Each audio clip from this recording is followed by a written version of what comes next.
el sistema digestivo. ¿Se acuerdan que cuando hemos hablado de sistema urinario hemos visto que tiene segmentos encargados de una actividad específica? Cuando hablamos de corpúsculo nos referíamos a lo que es el filtrado, ¿verdad? Al ultrafiltrado para formar la orina primaria, ¿verdad? Luego cuando vimos túbulos hablamos de lo que era reabsorción y secreción de sustancias, ¿cierto? Y finalmente cuando hablamos de cáliz menor, mayor, pelvis, uréter, vejiga y uretra, hablamos de lo que era excreción de la orina. Lo mismo va a suceder con el sistema digestivo. Va a estar conformado por segmentos que tienen una función bastante específica. Además le vamos a agregar algunas glándulas anexas, hígado, vesícula, páncreas, entre otras, ¿no? Glándulas salivales, porque también deben cumplir funciones específicas. Y lo que más va a variar en nuestro tubo digestivo es fundamentalmente la mucosa. Histológicamente, en nuestro tubo digestivo vamos a tener 4 capas: mucosa, submucosa, muscular propia y serosa o adventicia, dependiendo del nivel en el que nos encontremos. Estas 4 capas van a estar de comienzo a fin. Es decir, de comienzo porque en la boca no hay esas 4 capas, pero sí en todo lo que es el tubo digestivo. ¿De acuerdo? Van a haber algunas variantes, que eso es lo importante, eso es lo que nos tenemos que fijar hoy día, ¿ya? Las variantes, las pequeñas variantes que existen, pero que a la final resultan siendo muy importantes. Muy bien. Entonces, ¿qué es lo que tenemos? Por segmentos. Tenemos nosotros literalmente un tubo que comienza en la cavidad oral y termina también como tubo en el orificio anal, ¿sí? Curiosamente, iniciamos con un epitelio estratificado plano no queratinizado y terminamos con un epitelio estratificado plano no queratinizado.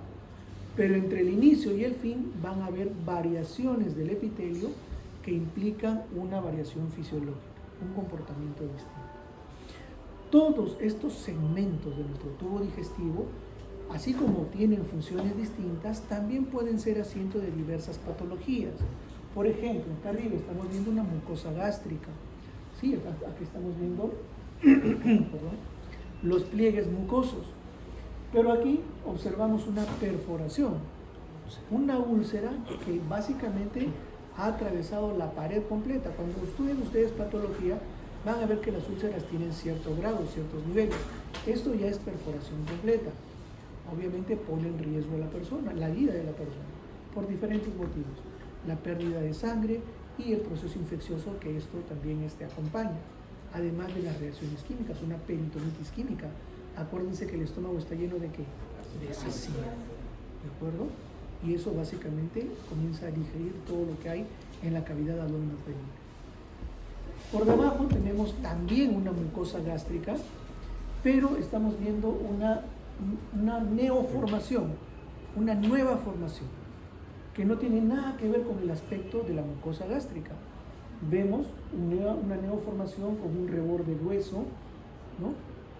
Digamos de crecimiento exofítico hacia afuera, con un centro ulcerado, negruzco, sucio y con pliegues que se dirigen hacia el centro, macroscópicamente.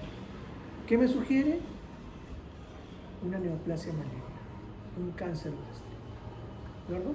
Muy diferente a una úlcera. ¿Qué tenemos aquí? Una imagen histológica de la mucosa gástrica, en la cual vemos estos que parecen avecitas que están volando por ahí con sus alitas desplegadas. Es el Helicobacter pylori, que va a generar una reacción a nivel de la mucosa, desgastando las células, alterando las células, y por lo tanto también la mucosa que se está produciendo. Esto, recuerden ustedes cuando hablamos de tejido linfoide, órganos linfoides terciarios, los OLT, que no eran básicamente nódulos, sino que había tejido linfoide que se agrupaba en base a un estímulo crónico de naturaleza infecciosa, de naturaleza inflamatoria, de naturaleza autoinmune. Eso es lo que tenemos acá, una gastritis crónica por Helicobacter pylori. Su presencia va a generar la acumulación de tejido linfoide, formando nódulos linfoideos en las biopsias gástricas que uno puede observar. Pólipos, también crecimientos irregulares de la mucosa que pueden estar acompañados también de todo el elemento, epitelio, lámina propia y muscularis mucosae. Y tenemos también algunas patologías infecciosas, inflamatorias, como un proceso apendicular, una apendicitis aguda, en este caso muy avanzada, incluso perforada. ¿Qué me va a generar eso? Una peritonitis, ¿verdad? Entonces, todo nuestro sistema digestivo, todo nuestro tubo digestivo puede ser asiento también de patologías diversas. Y no hemos tocado aquí la cavidad oral, patologías de lo que es la parte de las glándulas salivales, ¿no? Crecimiento, adenopatías, la caries dental, cáncer de lengua, etcétera, etcétera. Muy bien. Entonces, literalmente, hablamos de un tubo digestivo, tubo completo que va a adquirir diversas formas, zonas dilatadas, algunas otras también con algunas variaciones dentro de las capas histológicas que lo constituyen, que va desde la cavidad bucal hasta la región anal. Todo nuestro tubo digestivo va a estar formado por 4 capas. Vamos a hablar de ello en términos generales. Luego prestaremos atención a las variaciones, ¿sí? Porque van a haber algunos detalles. Hablaremos de todo el tubo digestivo presenta esto, excepto un punto específico, ¿de acuerdo? Entonces, ¿qué tenemos? La primera capa, la mucosa, ¿sí? La mucosa va a estar compuesta por epitelio, lámina propia y en este caso también muscularis mucosae o muscular de la mucosa. ¿Qué es músculo liso? El epitelio es lo que más va a variar y lo vamos a ver poco a poco. La lámina propia, constituida por tejido conectivo laxo, vamos a encontrar que es bastante vascularizado, la presencia de vasos linfáticos y también la presencia de algunos nódulos linfoides. ¿Por qué? Porque al igual que nuestro sistema respiratorio, es un sistema que está expuesto a todo lo que ingresa a nuestro organismo, ¿sí? Los tallarines o el arroz 7 colores, la fritura después de 2 semanas que esté el aceite ahí, todo eso que comemos en la calle ingresa a nuestro sistema digestivo atrayendo o más o menos arrastrando todo, gérmenes, elementos que sirven como noxa a nuestro organismo. Por eso debe tener asociado a la mucosa tejido linfóide, ¿de acuerdo? El famoso GALT, ¿verdad? Muy bien. La muscular de la mucosa es músculo liso y va a estar formado básicamente por 2 capas, una circular interna y una longitudinal externa, ¿de acuerdo?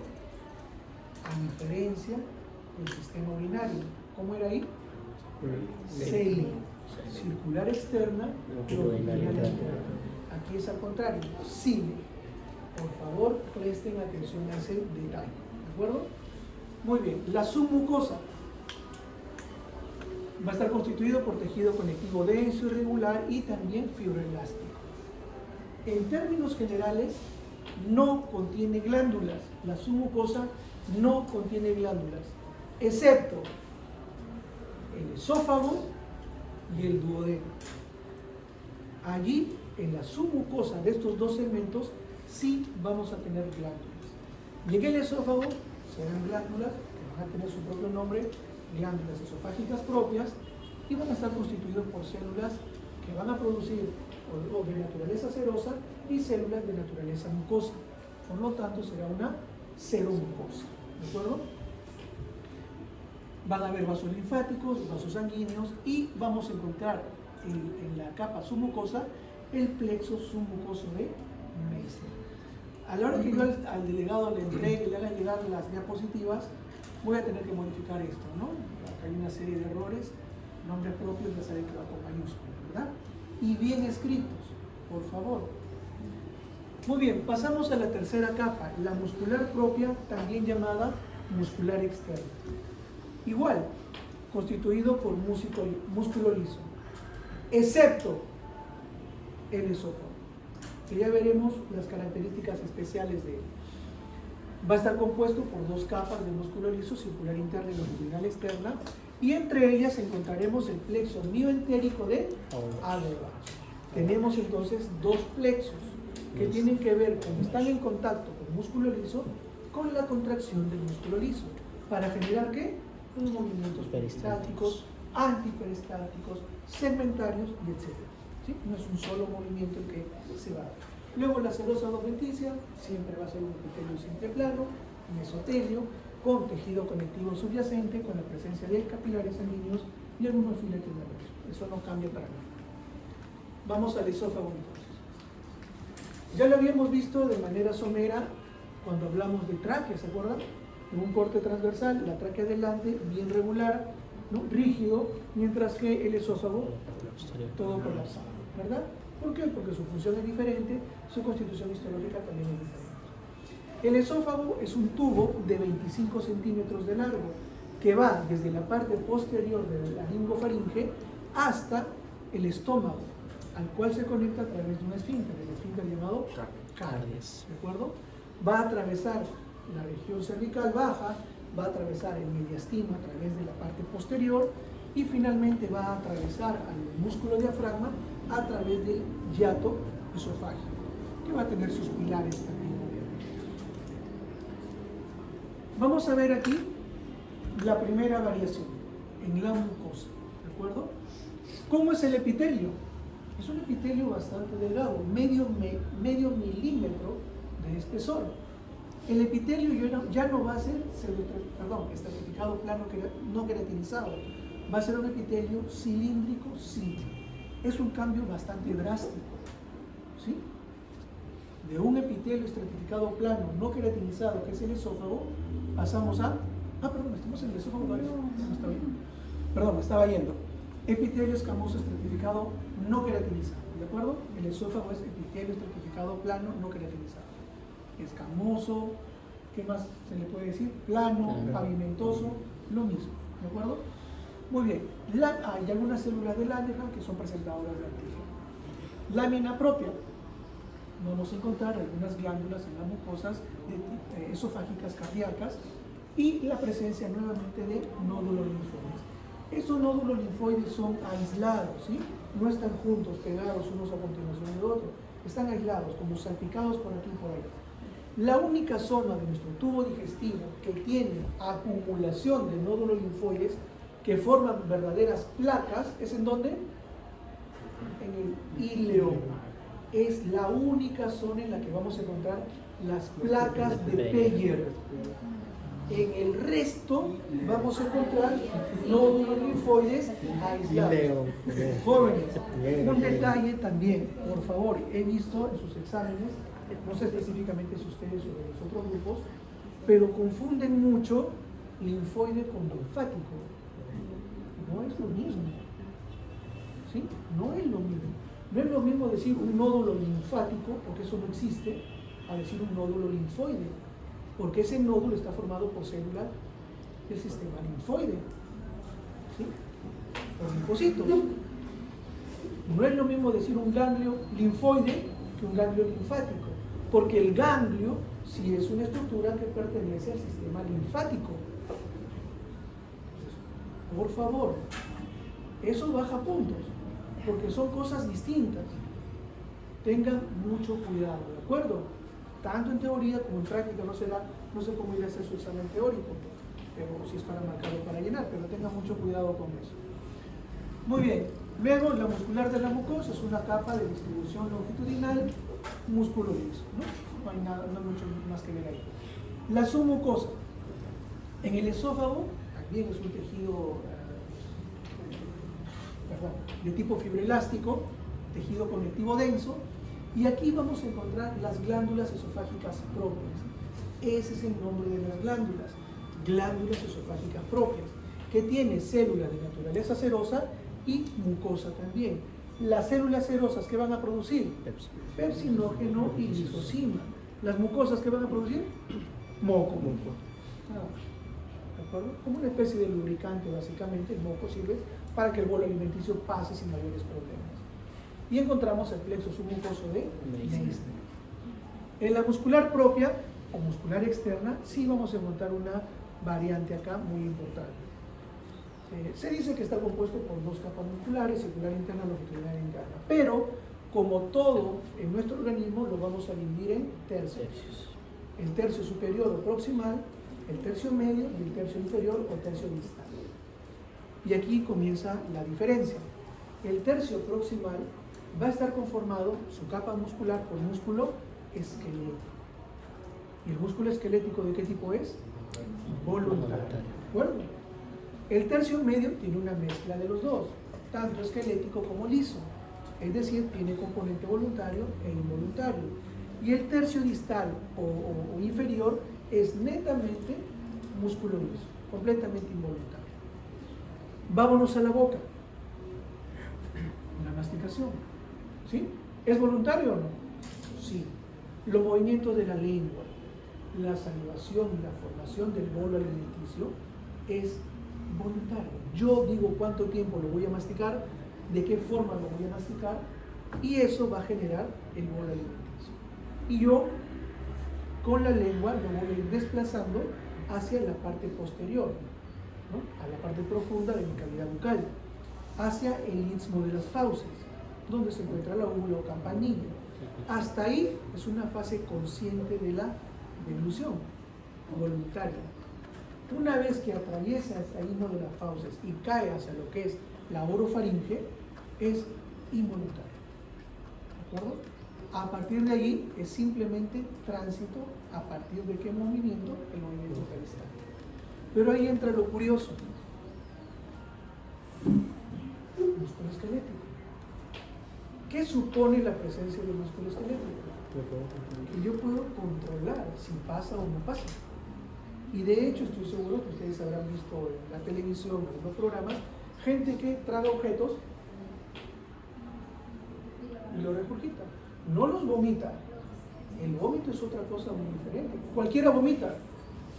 Cómete algo ahorita, pásalo, espera 5 segundos, mete tu dedo y lo sacas.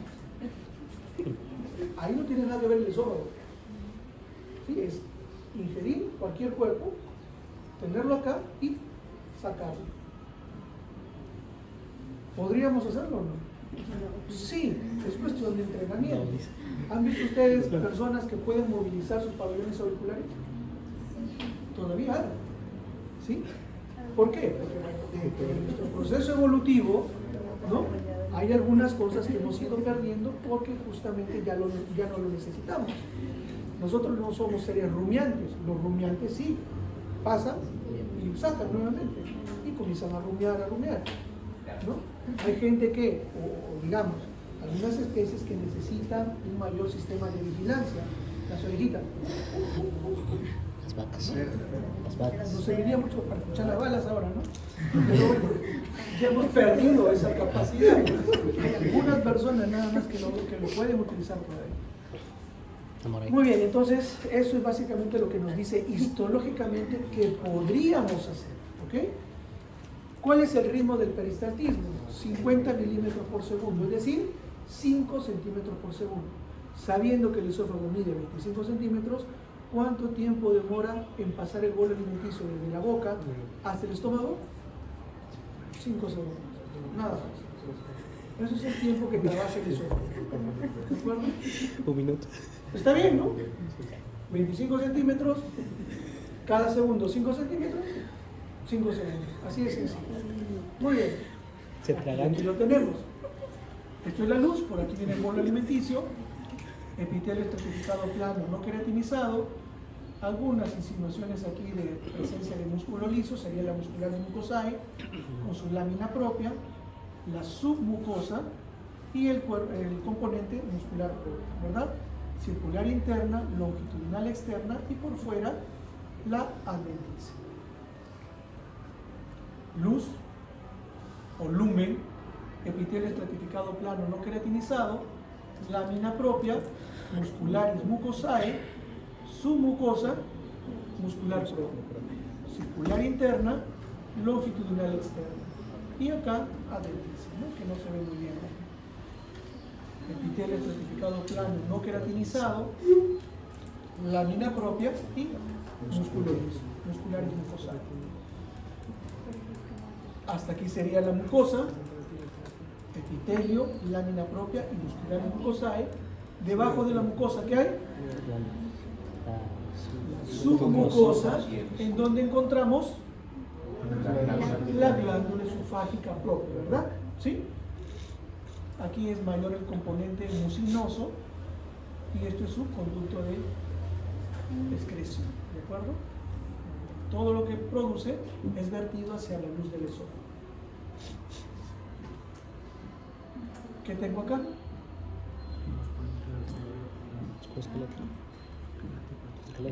Músculo esquelético corte transversal. Es estriado y múltiples núcleos de ubicación periférica. ¿Y acá qué tengo? Músculo liso. Un músculo liso. Perfecto.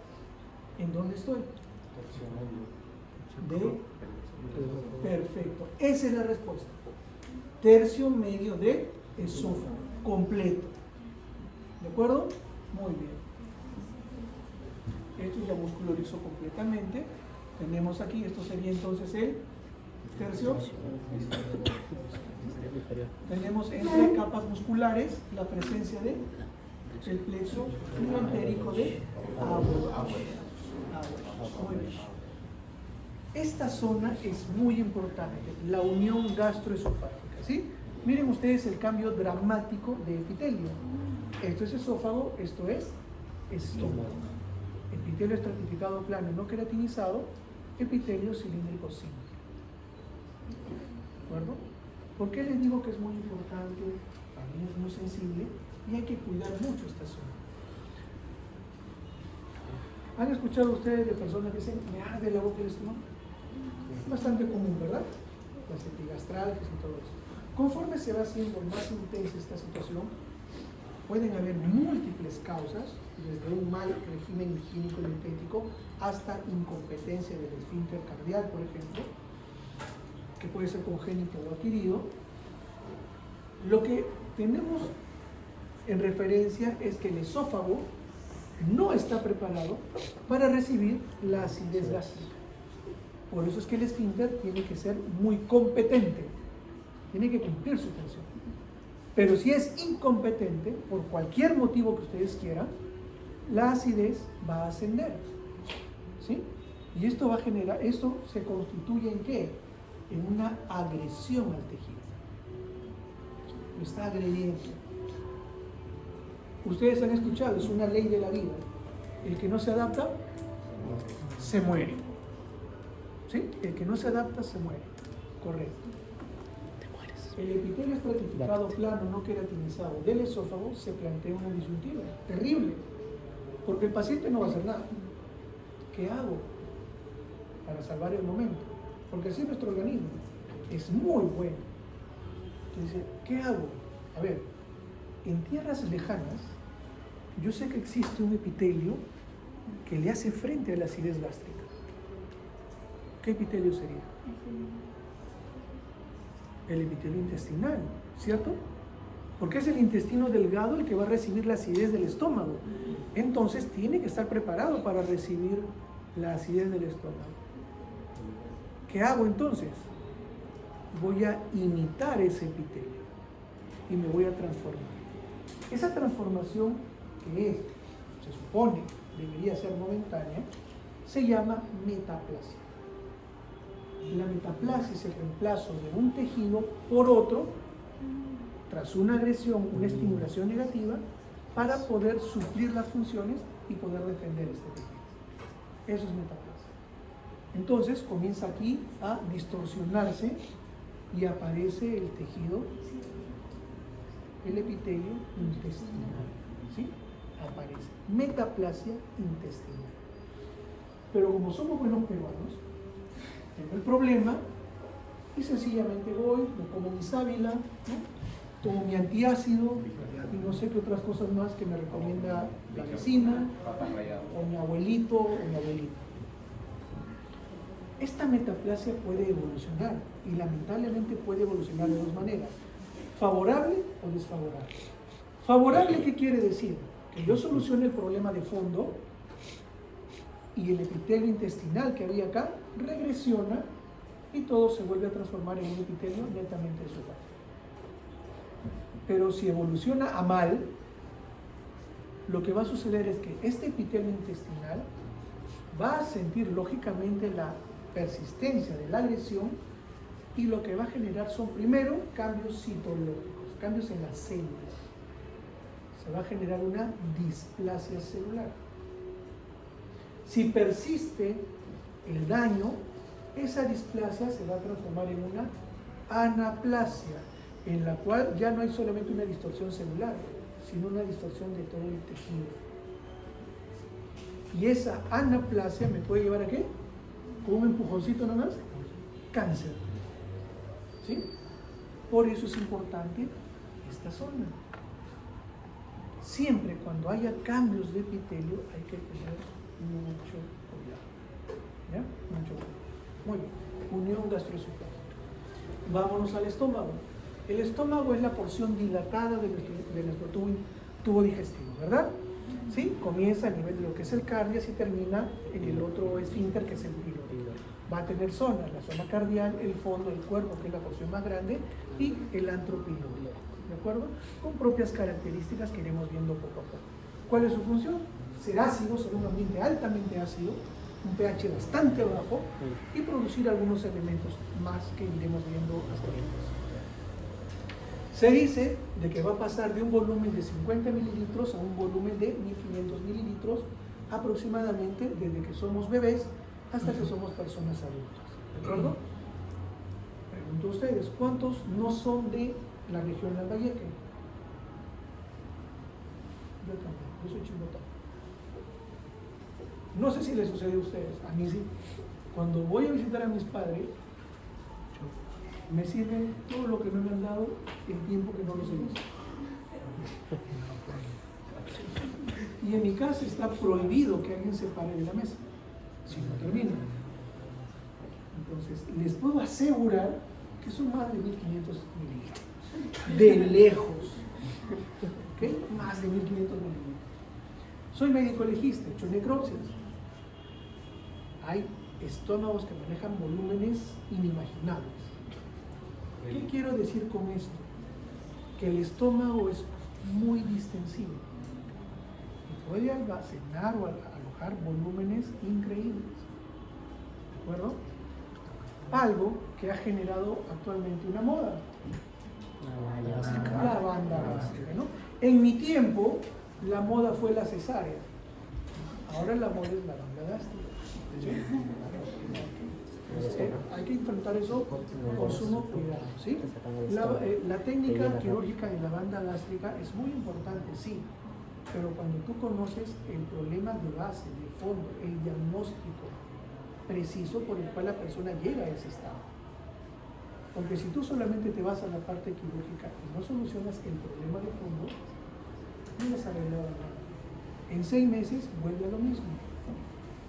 Y lo único que ha habido mejoría es en el bolsillo del cirujano. Nada más. Hay que tener mucho cuidado. Y esto es un comentario aparte. La mayoría de casos con obesidad mórbida no tiene que ver con el aspecto endocrino o endocrinológico. Es más el factor mental. Son problemas no resueltos y que las personas encuentran satisfacción en ingerir alimentos de una forma desbocada. Y bueno, fuera pues que hicieran una buena calidad de alimentos, no es así. ¿Sí? Son los que producen más satisfacción, grasas, carbohidratos, fundamentalmente. Por eso es que se llegan a niveles tan exorbitantes en cuanto al alimento de la ¿verdad? Entonces, nuevamente, le vamos a prestar mucha atención a la mucosa, porque es lo que más va a cambiar. Mucosa gástrica. Pasamos de un epitelio estratificado plano, no queratinizado del esófago, a un epitelio cilíndrico simple. Cambio bastante drástico, ¿verdad? Muy bien, ahora, vamos a esta mesa. Supongamos que esta mesa es la superficie del estómago y va a estar revestido por células cilíndricas en una sola capa, el epitelio cilíndrico simple. ¿De acuerdo? Está revistiendo, y de pronto, se profundiza. Se va hacia lo que es la lámina propia, se profundiza.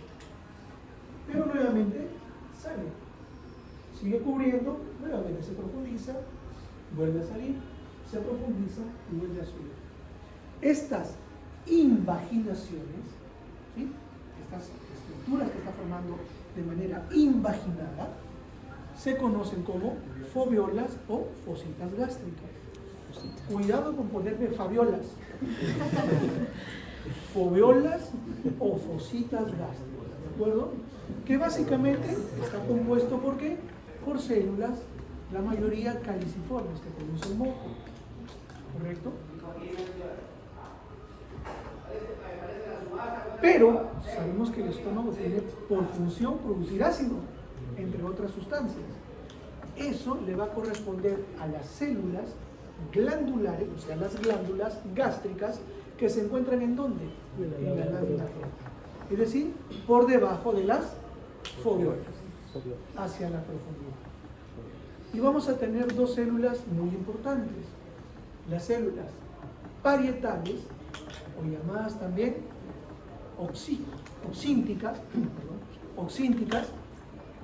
que me van a producir ácido clorhídrico y factor intrínseco. ¿Correcto? ¿Cómo son histológicamente? Células bastante grandes, de un citoplasma bastante claro, eosinófilo, rosadito. Y estas células, en su mayoría, van a encontrarse en la parte más superficial de las glándulas gástricas. Van a haber también células en otras partes, sí, pero la mayoría de la población celular parietal están en la parte más superficial del componente glandular. Las otras células son las células principales, también llamadas zimógenas, que producen pepsinógeno y van a ser muy sensibles a la estimulación del nervio vago y de la sustancia llamada secretina. Ambas van a estimular la secreción por parte de las células principales. ¿De acuerdo? ¿Cómo son histológicamente? Células un poco más pequeñas que las anteriores y de un citoplasma moradito. Se van a ubicar en su mayoría en la profundidad de la zona glandular. Pero también habrán algunas células que están por ahí, digamos. ¿Okay? Eso es lo importante. Entonces tenemos hacia el epitelio las foviolas o fositas gástricas y en la lámina propia las glándulas gástricas. Muscular de la mucosa, lo mismo, ¿no? Dicen que hay 3 capas, aunque la circular externa no se aprecia en su totalidad, y listo. La cosa es músculo supresivo. Y esto es lo que tenemos. El epitelio que se invagina, nuevamente sale, sigue recubriendo, se invagina, sale, recubre, se invagina, sale y así sucesivamente. ¿Cómo se llaman estas estructuras? Foviolas. Y por debajo, ¿qué deben haber? Las glándulas. ¿De acuerdo? Muy bien. Aquí, miren, entre este epitelio, aquí está el epitelio cilíndrico, simple, entre este epitelio que da la vuelta acá, tenemos lámina propia acá también, ¿verdad? Van a ver vasos sanguíneos, capilares, vasos linfáticos y algunas células inflamatorias también sueltas. Miren acá, aquí arriba tenemos las foviolas con el epitelio de revestimiento cilíndrico simple y hacia abajo, hacia la lámina propia, el componente glandular, las glándulas gástricas. Como ven, a simple vista, hacia la parte superior más rosaditos y hacia la parte inferior más moraditos. Parietales u oxínticas, ácido clorhídrico, factor intrínseco, hacia abajo, principales o zimógenas, producen pepsinógeno. Eso es todo. Esquemáticamente, ¿cómo lo vamos a ver? Aquí tenemos las células de recubrimiento, las cilíndricas simples, algunas células también regenerativas, porque obviamente tienen que haber las células madre, y después en el componente glandular que vamos a ver, células mucosas, claro que sí, tiene que haber moco también que se produce, la presencia de las células oxínticas que están más hacia la parte superficial, ¿correcto? O células parietales que producen ácido clorhídrico y factor intrínseco más hacia la profundidad de la zona gástrica, de la zona glandular gástrica, tenemos las células zimógenas, llamadas también principales, que producen pepsinógeno. Y luego tendremos aisladamente algunas células del sistema neuroendocrino difuso. Y esto es histológicamente lo que les mencionaba. células grandes de un citoplasma rosado, células parietales, y células más pequeñas de un citoplasma morado, células principales. Muy bien, solamente lo ponemos de manera transversal en la misma imagen. Miren ustedes, células con un citoplasma grande, células amplias, un rosadito tenue, células parietales, y después tenemos otras más pequeñas, más moraditas, principales. ¿De acuerdo? Ahí es mucho más evidente, ¿verdad? Células parietales, células principales. Muy bien. Completamos entonces, ¿qué más vamos a encontrar? En la pared del estómago, en la submucosa, tejido conectivo denso, vamos a encontrar una red vascular también y linfática bastante importante, y el plexo submucoso de Meissner. A nivel de la muscular propia o muscular externa del estómago, vamos a encontrar ya no 2, sino 3 capas de músculo. Obvio, ¿no? El estómago es, como decir, el motor de todo el sistema digestivo. Ahí es donde se va a exponer todo el contenido, se va a formar el quimo.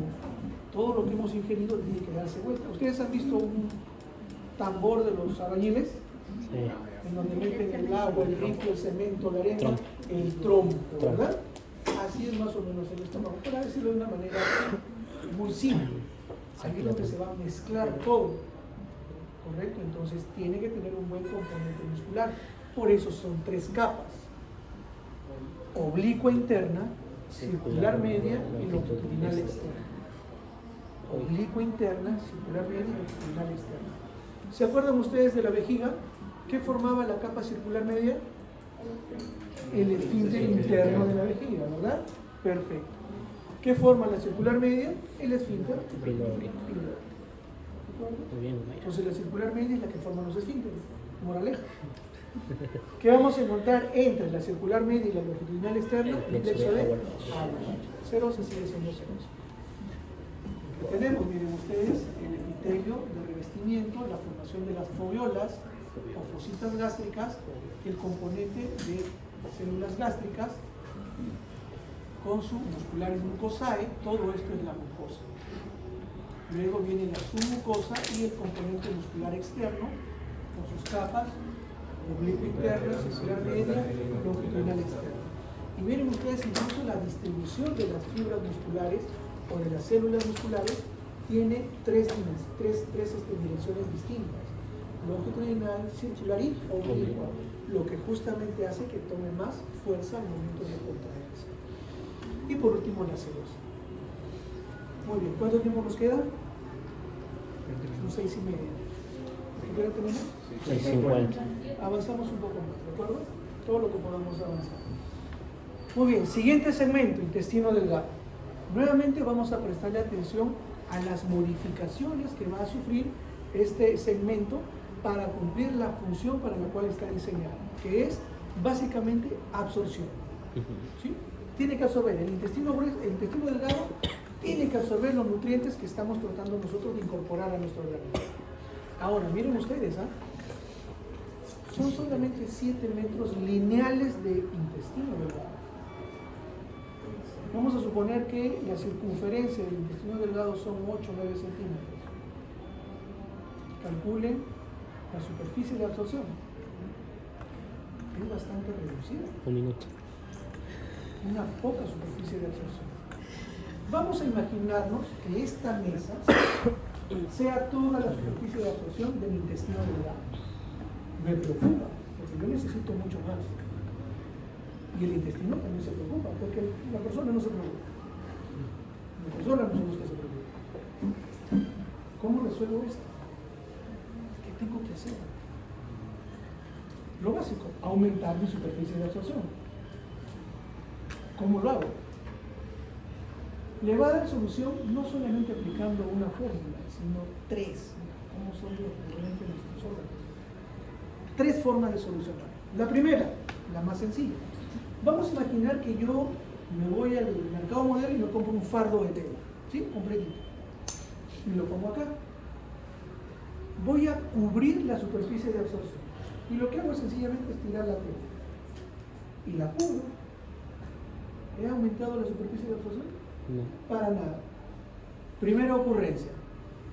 Lo que voy a hacer es generar pliegues con la tela.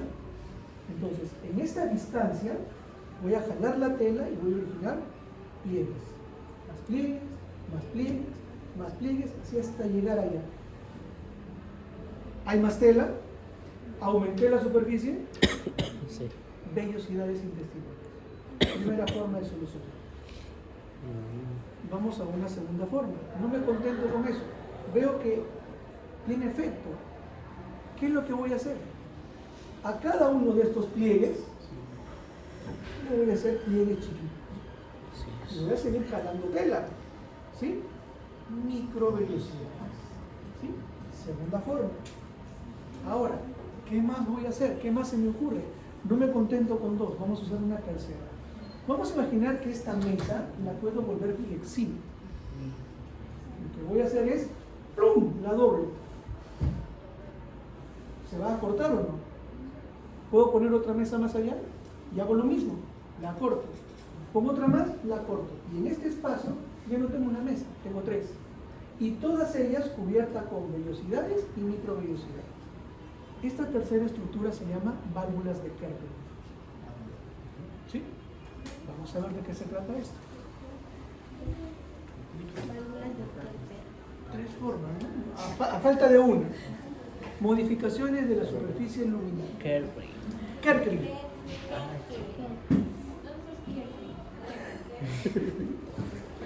Muy bien, vamos por lo primero que pensamos, las vellosidades. Ojo con esto, por favor. Aquí solamente en vellosidades y microvellosidades va a estar comprometido primero el epitelio, ¿sí? Con su lámina propia, ¿de acuerdo? Epitelio, lámina propia. Son salientes, dice, de la lámina propia que están cubiertas de epitelio que tienen forma digitaliforme o forma de dedos. ¿De acuerdo? Así están, dispuestos. Vellosidades. En el centro de estas vellosidades que vamos a tener, vasos capilares, vasos linfáticos, etcétera, etcétera. ¿Qué sucede con las vellosidades a lo largo de nuestro intestino delgado? Solo intestino delgado. Las vellosidades van a ser más numerosas en el duodeno, menos número en el yeyuno y mucho menos número en el ilio. Quiere decir que las vellosidades disminuyen del duodeno al ilio. Conforme me alejo, van disminuyendo el número de vellosidades. Vamos a la forma, a la altura de las vellosidades. Son altas y gruesas en el duodeno, más bajitas, un poquito más delgadas en el yeyuno, y más bajitas y más delgadas en el ilio. Es decir, tanto el número como el tamaño de las vellosidades disminuye conforme yo me voy alejando del duodeno al ilio. ¿De acuerdo? Característica. Muy bien. ¿Qué particularidad tienen las vellosidades? Que me incrementan la superficie de absorción por 10. Es decir, si yo tenía, por dar un número, 1 metro cuadrado de superficie de absorción al comienzo, cuando aplico las vellosidades tengo 10 metros cuadrados. Vámonos a las microvellosidades. Ya no involucro a todo el epitelio, involucro solamente la superficie apical de la célula, la superficie que yo puedo modificar. Allí genero la presencia de microvellosidades y esto ¿qué me va a dar lugar? A incrementar la superficie por 20. Significativo. Vámonos ahora a la tercera estructura, los pliegues circulares o también conocidas como válvulas de Kerpen. Aquí ya no solamente tomo al epitelio, a la mucosa, no, aquí voy a involucrar a dos capas de la pared del intestino, mucosa y submucosa, ¿de acuerdo? Forman elevaciones de aspecto semicircular, desde el duodeno hasta la mitad proximal del ilio, es decir, no lo tenemos a lo largo de todo el tubo, el intestino delgado, sino desde el duodeno hasta la mitad del ilio. La parte final ya no. ¿Y en dónde vamos a encontrar más cantidad de estas estructuras? a nivel del yeyuno. ¿De acuerdo? Esos datos tienen que aprenderse. Esos jueguitos se los tienen que repetir al cansancio. ¿De acuerdo? Incrementa la superficie de 2 a 3 veces. En resumen, si yo parto de una superficie de absorción de 1 metro cuadrado, aplicando las vellosidades, ¿cuánto tendré? 10 metros cuadrados. Si le aplico las microvellosidades, 200 metros cuadrados. Si le aplico los pliegues, de 400 a 600 metros cuadrados. Por eso se dice que la superficie de absorción de mi intestino es como si yo tuviera una cancha de fútbol metido. Increíble, ¿no? Es verdaderamente hermoso lo que sucede en nuestro organismo. 600 veces la superficie de absorción en una misma área. Es increíble. Muy bien. Y esto es lo que tenemos. Estas son las prolongaciones digitaliformes, parecen dedos. ¿Sí? Son las vellosidades. Cada una de estas células que forman el epitelio, en su borde libre van a tener las microvellosidades. ¿Sí? Y bueno, esto es la lámina propia. Aquí tenemos vasos linfáticos, capilares sanguíneos, células inflamatorias dispersas. Ahora, hay otro detalle más. Todo esto son vellosidades, ¿no? En el caso del estómago, teníamos nosotros que el epitelio recubría y se invaginaba, ¿verdad? En el caso del intestino delgado vamos a tener dos cosas, dos situaciones. La primera, evaginaciones, que forman las vellosidades. Pero también se va a profundizar en la lámina propia. Y estos van a ser llamados criptas del Liverpool. Las criptas del Liverpool, que nos van a acompañar a lo largo de todo el intestino. ¿De acuerdo? Entonces, evaginaciones, vellosidades. Invaginaciones, criptas del Liverpool. ¿De acuerdo? Liverpool. Estas son las evaginaciones que forman las estructuras digitaliformes, vellosidades. ¿De acuerdo? Epitelio simple, cilíndrico, con células caliciformes y las microvellosidades, ¿no? Que se conoce como bordencepilo. El bordencepilo. Lámina propia, en la cual encontramos vasos linfáticos, capilares sanguíneos y células inflamatorias sueltas. Ahí están escritos. ¿Sí? Y esto es la luz, ¿verdad? Por aquí debe estar los alimentos, los gérmenes y todos los 7 colores. Muy bien, todo ese bichito, ¿no? Miren acá, agrandamos un poco más la imagen. El epitelio cilíndrico simple con células caliciformes y borde cepillo, microvellosidades. Lámina propia, células inflamatorias, por aquí hay algunos eritrocitos, deben haber capilares sanguíneos, y etcétera, etcétera, ¿no? Muy bien. Miren, ¿qué tengo acá? La mucosa, ¿verdad? Aquí están las vellosidades, se supone que cada una de estas tiene microvellosidades. Tengo la lámina propia y tengo la muscularis mucosae. Pero le estoy sumando, ¿qué vendría a ser esto? La submucosa.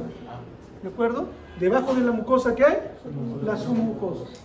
Si yo a esta estructura le sumo mucosa y submucosa, ¿de qué estoy hablando? La válvula de Kerkel. Esta es la válvula de Kerkel. Son estructuras semicirculares, mírenme. ¿Sí? ¿Correcto? Válvula de Kerkel, la tercera estructura de modificación. Ahí lo estamos viendo. Luego vemos que el componente muscular propio o externo no interviene para nada, no se mete. El problema es de la mucosa y de la submucosa. Se coló por acá. Nódulos linfoides, ¿verdad? No son nódulos linfáticos, son nódulos linfoides. Unos a continuación de otros. 100, 200. ¿Cómo se llama eso? placas de Peyert. ¿En dónde los encontramos exclusivamente? En el hilo. En el hilo. ¿Sí? En el hilo. Perfecto. Yeyón. Hilo. Me han puesto de todo. ¿Qué me dice eso, jóvenes? Dos cosas fundamentales. Primero, no lo han leído. O no lo han leído. Y segundo, les han soplado mal. O han escuchado mal. La malla. ¿Sí? Claro. ¿En dónde está? ¿En dónde está? En el hilio. Hilio. Con I. Hilio. O con H. En el hilo puesto. Buenaza, ¿no? En el hilo. Jóvenes, por favor, lean y coloquen las estructuras como deben ser. ¿Sí? Esto es lo que les estaba mencionando, miren. Hacia arriba, vellosidades, hacia abajo, criptas. Ahora, hay una lectura en la cual si hay diferencias en los tamaños, la correspondencia, las proporciones entre vellosidad y cripta, dice, ¿no? Son invaginaciones del epitelio en la lámina propia entre vellosidades y forman glándulas intestinales tubulares. Ya vamos a ver los tipos de células que hay. Incrementa el área de superficie también. La relación vellosidad-cripta es de 3:1 hasta 5:1. O sea, hacia arriba 3 veces, supongamos, arriba 3 centímetros, acá 1 centímetro. O puede ser 5 centímetros, 1 centímetro. Más o menos es esa la relación. 3:1, 5:1. ¿Qué vamos a encontrar acá? Miren ustedes, esto es una vellosidad, ¿verdad? Esta es otra vellosidad. Esto es una cripta del Liverpool. En la vellosidad intestinal, ¿qué vamos a encontrar? Células intestinales o células absortivas, porque esa es su función. O enterocitos, células del intestino. Cualquiera de esos nombres es lo mismo. ¿Qué más vamos a encontrar? Células caliciformes. Conforme nos vayamos yendo hacia la profundidad, hacia la cripta de Liverpool, una mayor variedad de células. ¿Van a haber todavía células caliciformes? Sí. ¿Van a haber todavía algunas células intestinales? Sí. ¿Van a aparecer las células regenerativas? Sí. ¿Del sistema neuroendocrino difuso? También. Y al final aparecen las células de Panel, que son células especializadas. Van a tener gránulos en su citoplasma, por eso van a ser mucho más visibles. Y lo vamos a ir viendo poco a poco. Esta ya la vimos, hacia arriba vellosidades, hacia abajo criptas del Liverpool. Perfecto. Miren las células de Panel hacia la parte final de la cripta del Liverpool, rodeado de lo que es la lámina propia. Están en el fondo de las criptas y ¿qué es lo que van a secretar? Lisocima, defensina y factor de necrosis tumoral alfa. ¿De acuerdo? Esas tres sustancias. Muy bien. Nuevamente, miren ustedes, son células de un citoplasma granular. Estos gránulos son los que contienen todos los elementos que hemos mencionado. ¿Qué estructura estamos viendo acá? Una válvula de Válvula de Kehler. ¿Ya ven? Afecta la mucosa y la submucosa. Esto es una válvula de Kehler. El resto ya son estructuras que hemos conocido, ¿no? Bilgi o vellosidades intestinales. Cada una de estas tiene sus microvellosidades o borde en cepillo. Tiene su lámina propia y sus criptas de Liverpool. Perfecto. En el duodeno, ¿se acuerdan que dijimos que no deberían haber glándulas en la submucosa? ¿Salvo en dónde? Esófago y duodeno. En el esófago se llaman glándulas esofágicas propias y aquí se llaman glándulas de Brunner. ¿De acuerdo? Glándulas de Brunner. Son tan, estas glándulas pueden resultar siendo bastante complejas, tanto que incluso pueden atravesar la propia mucosa, ¿no? Se desplazan hacia la mucosa. ¿Qué tengo acá? Páncreas. Los hacen las pancas. Se ve mi mano también. ¿Por qué esto es importante? Porque esto es importante, tiene que ver con la parte anatómica. ¿Cuál es la ubicación del páncreas? El páncreas es... No. posición del páncreas. ¿La qué? ¿La función? ¿Cómo? ¿La función? Sí, la posición o disposición del páncreas. ¿Cuál es?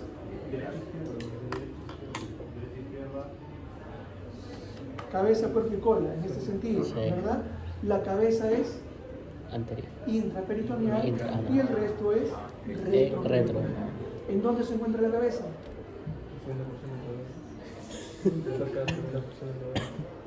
Está enclavada por el duodeno, está rodeada. El duodeno le hace como una casita a la cabeza del... Aquí está. Aquí está. Anatomía. Tengo páncreas. ¿Qué es esto? Duodeno. Y tengo las 4 capas: mucosa, submucosa, muscular externa y adventicio serosa, ¿verdad? Y aquí viene ya el páncreas. Los asilos pancreáticos. Y Brunner. esto es lo que les estaba mencionando. Secreta un líquido alcalino, mucoso, obviamente porque tiene que hacer frente a la acidez gástrica, ¿verdad?